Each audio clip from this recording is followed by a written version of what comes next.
भाई ये बंदा ना इतना ज़्यादा पावरफुल हो सकता है, यू कांट इमेजिन।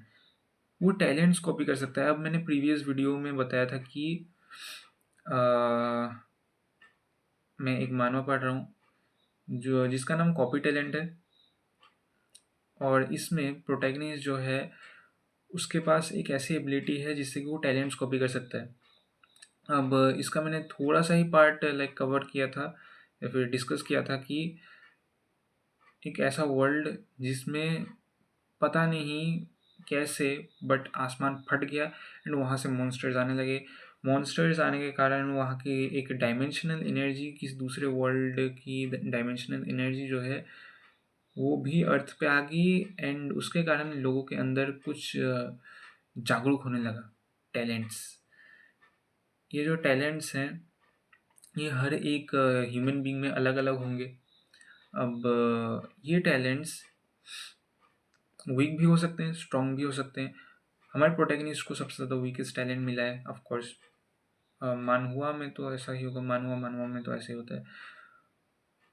और इसके बाद क्योंकि मानहुआ है तो इसमें कल्टीवेशन तो होना ही होना है। मानहुआ अगर होता तो सिस्टम आता, अपग्रेड होता जाता सोलो लेवलिंग की तरह, बट ये मानहुआ है तो इसमें थोड़ा सा कल्टीवेशन टाइप ऑफ होगा, और कल्टीवेशन होता भी है।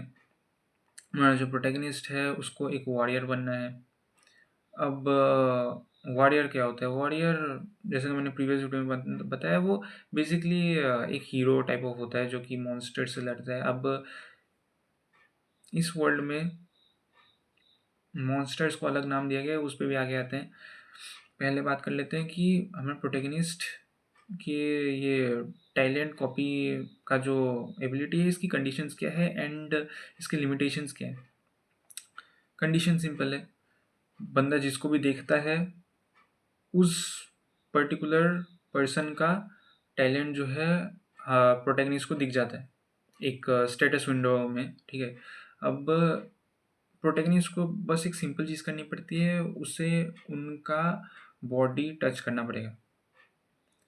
उनकी बॉडी टच करने के बाद प्रोटैगनिस्ट का वो जो टैलेंट है, उनका जो टैलेंट है वो प्रोटैगनिस्ट कॉपी कर लेगा।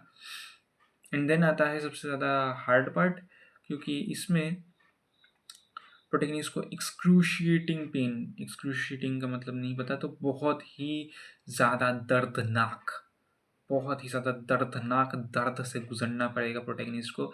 एंड इसको स्किप नहीं किया जा सकता। और भाई बहुत ही ज़्यादा दर्द, बहुत ही ज़्यादा दर्द होगा, और वही दर्द बंदा सहता है। सहने के बाद उसके पास एक अलग ही लाइक स्ट्रेंथ आ जाती है। उसका जो लो लेवल टैलेंट था, वीक टैलेंट था, वो मीडियम टैलेंट में पहुंच जाता है। अब ये टैलेंट का जो क्लास है ये सब कैसे डिसाइड होता है, ठीक है, मेरी बात सुनो। सबसे पहले आता है वीक, वीक टैलेंट, फिर आता है सेकंड क्लास टैलेंट, फिर आता है नोवेंस टैलेंट, उसके बाद आता है मिड टैलेंट, उसके बाद आता है टॉप टैलेंट। मिड टैलेंट या फिर मीडियम टैलेंट, उसके बाद टॉप टैलेंट आता है। टॉप टैलेंट सबसे ज़्यादा है, और जो क्या बोलते हैं उसे, वीक टैलेंट सबसे लो है। एंड बाकी में एंड मिडिल में है सेकंड क्लास टैलेंट, नोवेंस टैलेंट और मीडियम टैलेंट। तो प्रोटैगनिस्ट का मीडियम टैलेंट हो जाता है, क्योंकि वो एक लाइक वो एक एकेडमी में जाता है, ठीक है। क्योंकि 5 एकेडमीज़ हैं, एंड पाँचों के पाँचों में से चारों जो एकेडमीज़ हैं वो टैलेंट्स को मेजर करते हैं। तो क्योंकि प्रोटैगनिस्ट के पास कॉपी टैलेंट है तो वो टैलेंट्स को कॉपी कर सकता है, एंड लाइक उसके टैलेंट्स की जो वो लेवल है ना उस पर थोड़ा सा इफेक्ट पड़ेगा। इसी कारण से हमारा प्रोटैगनिस्ट जो है वो 5th एकेडमी में जाता है जहाँ पे टैलेंट मेजर नहीं किया जाता। अब वहाँ पे जाके वो सबसे ज़्यादा ब्रिलियंट स्टूडेंट का हाथ छूता है, हैंडशेक करता है, एंड उस ब्रिलियंट स्टूडेंट का टैलेंट कॉपी कर लेता है। एंड उसके बाद मैंने जैसे बोला बहुत ही ज़्यादा पेनफुल वो प्रोसेस से होके वो मीडियम टैलेंट में पहुंच जाता है। मीडियम टैलेंट उसे मिल जाता है, एंड उसके बाद फिर मैंने इसको 10 चैप्टर तक पढ़ लिया है, 10-12 चैप्टर तक। तो इसके बाद फिर हमारे प्रोटेगनिस्ट जो है वो कल्टीवेट करता रहता है एंड 1 महीना हो जाता है। ठीक है, अब ये अप्रेंटिस लेवल में चला गया है। देखो, पहले आता है तुम्हारा नॉर्मल ह्यूमन लेवल, उसके बाद आता है फिजिकल, तुम्हारी जो नॉर्मल ह्यूमन और फिजिकल, लाइक तुम अपनी फिजिकल एबिलिटीज़ को इंक्रीज कर रहे हो, ये तुम्हारा बेस लेवल है। इसके बाद आता है अप्रेंटिस लेवल, उसके बाद आता है वॉरियर लेवल। ठीक है, तो प्रोटेगनिस्ट को पहले अप्रेंटिस लेवल में पहुंचना था, वो पहुंच चुका है। अप्रेंटिस लेवल इतना भी ज़्यादा हार्ड नहीं होता। इसके बाद प्रोटेगनिस्ट जो है वो एक बीस्ट, जैसे कि मैंने बोला मॉन्स्टर्स, मॉन्स्टर्स को यहाँ पे फेरस बीस्ट बोलते हैं। फेरस फेरस बीस्ट, वो जाके देख लेना तुम, स्पेलिंग विलिंग प्रोनाउंसिएशन।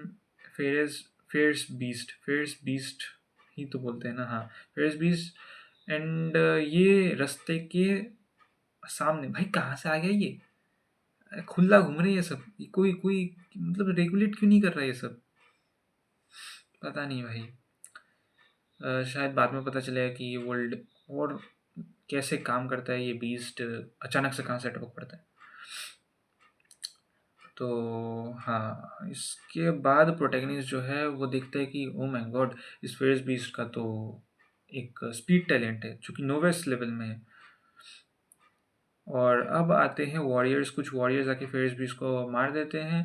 बट तब ये जो बीस्ट है ये थोड़ा सा जिंदा रहता है, थोड़ा सा जिंदा मतलब थोड़े समय के लिए जिंदा रहता है, जिसको हमारा प्रोटेगनिस्ट कूट कूट के मारता है एंड उसका टैलेंट कॉपी कर लेता है। अभी प्रोटेगनिस्ट के पास स्पीड टैलेंट भी है। देन अगेन एक्सक्रूशिएटिंग पेन वो फील करता है, और इस प्रोसेस को गुजरने के बाद फिर वो उसमें पहुंच जाता है, नोवेस टैलेंट में पहुंच जाता है। उसका एक स्पीड नोवेस टैलेंट आ जाता है उसके पास।